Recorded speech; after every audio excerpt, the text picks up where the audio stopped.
Саламатсыздар ма, құрметті оқушылар? Бүгін біз Python бағдарламасының шартты операторларымен танысамыз. Негізгі үш шартты оператор бар: if, while, for шартты операторлары. Соның ішінде бүгін қарастыратынымыз біздің if операторы. If операторының өзі жалпы үшке бөлінеді: if, elif, else. If деген ағылшын егер деген, elif алайда әзірге деп те аударылады, else немесе онда былай керісінше деп те аударылады. Elif дегеніміз ағылшынның else және if екі сөзінен құралған elif, яғни алайда әзірге деген мағынаны білдіреді. Бүгінгі сабағымызды біз жалғастыру үшін мен IDL PyCharm'ды қолданамын. PyCharm бізге негізгі осы сабақ түсінікті болу үшін нақты бір формула керек. If-тің өзінің нақты бір формуласы бар. Соны жазайын. Яғни if шарты true дейді. True деген ағылшынның шын деген мағынаны білдіреді. False жалған, білесіздер. Яғни егер әрқашанда if true болатын болса, онда бізде не орындалады екен? Қандай да бір шарт орындалуы керек екен экранға. Мысалы, иә, дұрыс. Қазір осы командамызды тексеріп көрейік. Егер шарты, яғни if, егер шарты бізде шын болатын болса, жалған емес, print экранға иә, дұрыс деген бір сөйлем шығу керек. Жалпы осы формуланы жаттап алыңыздар, оқушылар. Қазір жүргізіп көреміз. Иә, міне, иә, дұрыс деген бізде нәтиже шықты. Осы жерде назар аударып кету керек, екі жағдай бар. Бұл жерде бірінші қос нүкте. Көріп тұрсыздар ма, қос нүкте. Яғни қос нүкте нені білдіреді? Бұл жерге қос нүкте, мына print функциясы, print операторы осы блокқа кіреді деген сөз. Екінші нәрсе, бұл жерде, мына жерде бос орын қалып кетті, интервал. Бұны орысша отступ дейді, қазақша арақашықтық. Яғни арақашықтығымыз бізде 4 пробелден тұру керек. Мысалға, қазір мен бұлай қойып барып жүргізетін болсам, бізде қандай нәтиже болады көрейік. Бұл бізде қате деп тұр, көрдіңіздер ғой.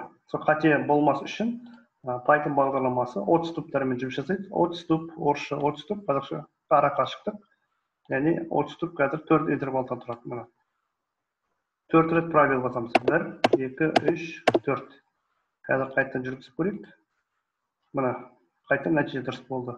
Егер 4 рет басқыларыңыз келмесе, онда перне тақтадан тап батырмасын бассаңыз да болады. Тапты болыңыз, бірден 4 интервалға арақашықтық орын жылжиды. Сонда әрқашанда бізде if шарты орындалу үшін бізде не болу керек екен? Бізде қос нүкте болу керек.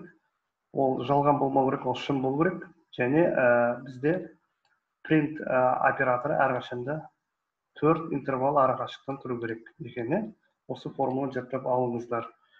Енді тағы айтып кететін нәрсе, біз бұл жерде есебімізді нақты болу үшін біз жаңағыдай қандай да бір мысалды қарастырайық. Қазір мен өшіріп тастайын. Мысалы, А тең, мысалы А, Алмат деген баланың атын алып көрейік. Алматта 2 алма бар дейік. 2 алма. Б, бала болса да 3 алма бар дейік. Шын өмірде қандай? Мысалы, 2 алма көп пе, 3 алма ма? Әлбетте 3 алма көп. Енді біз есепке шарт береміз. Тура жаңа формуламызды шыңғып көрейік. Егер if A кіші болсын B-дан, қайтадан біз қос нүкте қоямыз. Enter басамыз, print.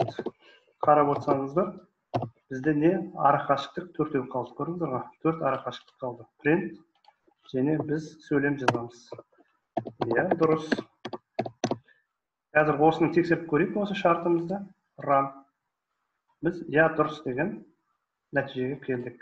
Бұл жерде тағы айтып кететін нәрсе, мына жерге, printtің астына тағы да print қоюға болады бізге. Бірнеше print қойсақ болады. Мысалға, шарт дұрыс дейік. Шарт дұрыс. Яғни есептің шарты дұрыс дейміз. Есеп шарты дұрыс. Қазір тексеріп көрейік, ранды жүргізіп. Иә, біз екі түрлі жауап алдық. Иә, дұрыс, және есептің шарты дұрыс. Сонда, мына printtің астына бірнеше принттерді қойып шығуымызға болады. Егер қазір біз былай жүргізіп көрейікші, басқа принт алып көрейік. Бұл уже біздің блокқа кірмейді. Мысалға, қалайсың,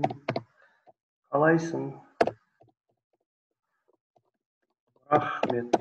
Мысалы, қазір осы шартты тексеріп көрейік. Бұл жерде бізде ешқандай пробел, интервал қалған жоқ, отступ қалған жоқ. Бізде қандай нәтиже береді екенін көреміз. Бізде қалайсың, рахмет деген сөйлем шықты. Бұл біздің есепте қате емес, бірақ бұл біздің мына қос нүктедегі, яғни мына блокқа, біздің мына екі блокқа мына принт жазуымыздың кірмей тұр, яғни енбей тұр. Қазір мына жерде бір принтті, бір саты болсын жылжытып көрейік. Бізде программа не нәтиже көрсететінін қараңыздар. Біздің программа қате деп тұр. Себебі қос нүктеден кейін әрқашанда интервал сақталуы шарт екен. Бұл нәрсе түсінікті деп ойлаймын. Енді бұл мысалды өшіріп тастап, келесі мысалға көшейік біз. Қайтадан Алматыда 2 алма бар дейік. Балаусада 3 алма бар дейік. Есептің шарты А кіші болса Б-дан қос нүкте қоямыз. Print. Есептің шарты дұрыс. Иә, дұрыс. Дұрыс қой, дұрыс. Енді есептің шарты дұрыс. Мына жерге келесі else немесе есептің шарты бұрыс. Немесе біз бұрыс деп қойық. Есеп шарты бұрыс.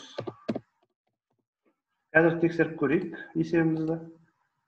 Иә, дұрыс деген жауап алдық біз. Енді бұл жерде А-ның мәнін өзгертіп көрейік. Мысалға 5 деп. Енді көрейік. Есебіміз қандай болады екен. Есеп шарты бұрыс. Көрдіңіздер ме? Сонда біздің айнымалымыз өзгерген жағдайда біздің есебіміздің жаңа шарты өзгерді. Бұл жерде if шарты қалай жұмыс жасайды?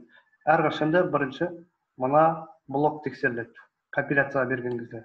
Егер осы блок дұрыс болатын болса, бізге иә дұрыс деген жауап шығады. Егер бұл қанағаттандырмайтын болса, бұл блок, if-тен бастап мына жерге дейін блок бізді қанағаттандырмайтын болса, келесі компьютер екінші блокты тексереді. Бұл қанағаттандыратын болса, соның жауабы шығады. Көрдіңіздер ғой? Жалпы шарт деген не үшін қажет өмірде? Көптеген мысалдар келтіруге болады. Мысалы, анасы баласына айтады: балам, сабағыңды оқысаң, мысалы, бүгін доп ойнауға болады. Жаңағыдай, немесе қызым жаңағыдай әдемі көйлек алып береді саған, бірақ сен мына тапсырмаларды орында, ыдысты жуып қой деген сияқты. Міне осындай шарттар бар. Ол өмірде әр жерде кездесе береді. Мысалға, жаңағыдай, мен 2 алма сатып алғым келеді, таразға тартса 300 теңге. Сіз айтасыз, оған мен жаңағыдай 350 теңге берейін, сен маған мысалға 3 алма бер, 4 алма бер деп жаңағыдай келісіп жатасыздар, саудада мысалы. Немесе адамның жасын анықтаған кезде, немесе қандай да бір санды табу керек болатын болса, жалпы осы if, else шарттары сіздер қолдансаңыздар болады. Енді қазір былай істейміз. Енді массивті қолданып көрейік біз. Массивті біз жаңағыдай есепте осы шарттарға қолданып көрейік. Қазір мысалды өшіріп тастайын. Мысалы, сіз қандай да бір дүкенге бардыңыз дейік. Ол phone дей салайын мен айнымалының атын. Оны теңестірем, қандай да бір массивке теңестірем. Ол жерде әртүрлі маркалы телефондар бар болсын дейік. Ол дүкенде Samsung, мысалы Sony, әртүрлі маркалы телефондар бар. Және Nokia деп көрейік.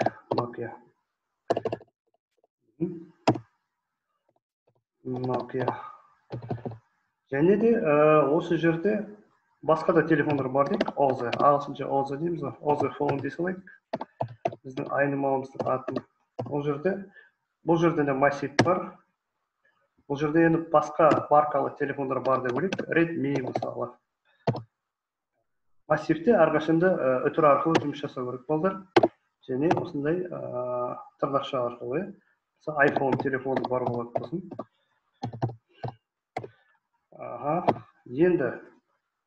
Енді шартты қолданайық. Егер сіздің жаңағы Nokia телефоныңыз индит, яғни бірінші массивке қатысты болатын болса, онда біз әрқашанда if-ке біз не қоямыз? Қосып қоямыз print я дұрыс.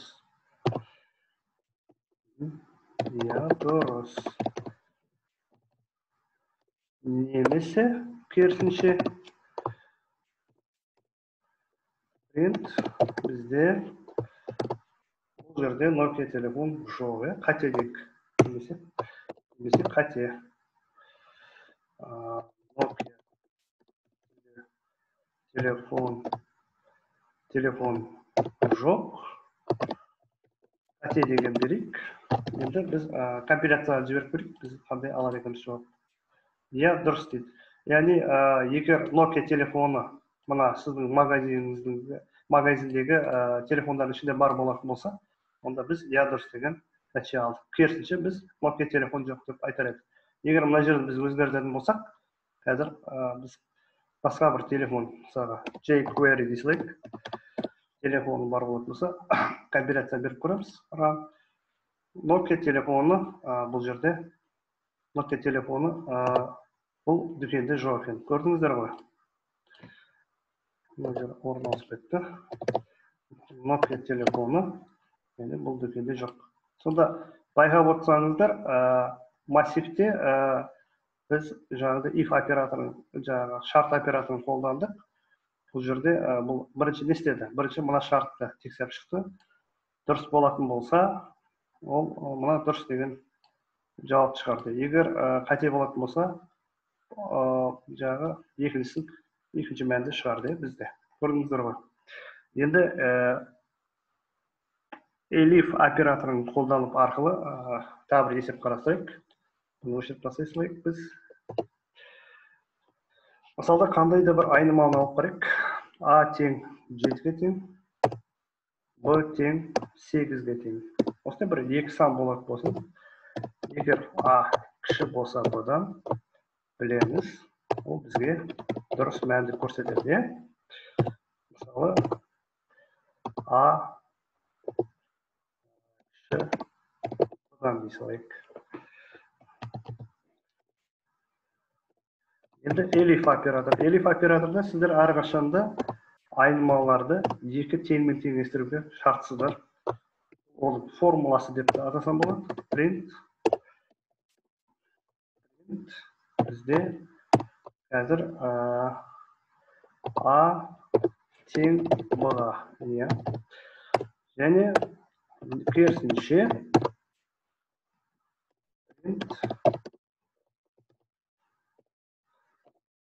қазір ішіне жазамыз. А үлкен Б-дан. Қазір осыны тексеріп көрейік. Бірінші жағдай тексерейік. А кіші Б. Себебі А 7-ге тең, Б 8-ге тең. А шынымен де жаңағыдай Б-дан кіші. Бірінші Python бағдарламасы бізге мына операцияны тексерді. Осы жердегі операцияны тексеріп отыр. Енді қазір сандарды өзгертейін. Мысалға 9 дей салайын. Қайт компиляцияға жіберем. А үлкен Б-дан.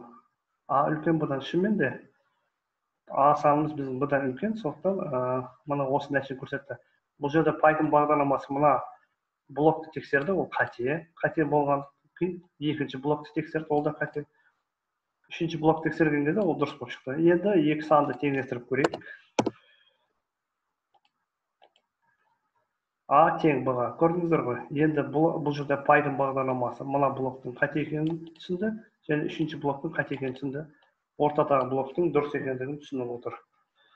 Бұл жерде айта кететін бір шарт, егер бірақ теңді қоятын болсаң, бұл мысалы А тең Б деген ол тек қана салыстыру болып табылады. Ал екі рет тең деп қоятын болсақ, бұл шынымен де б-ға тең деп солай түсінеді программа. Біз енді әртүрлі жаңағыдай есептерді қарастыра беруімізге болады. Мысалы, тағы бір есепті қарастырайық қазір. Бұл жерде адамның жасын анықтауды қарастырайық. Адам жасы деген ағылшынша age деңізде. Мысалы, адам баласының жасы 3-ке тең дей салайық.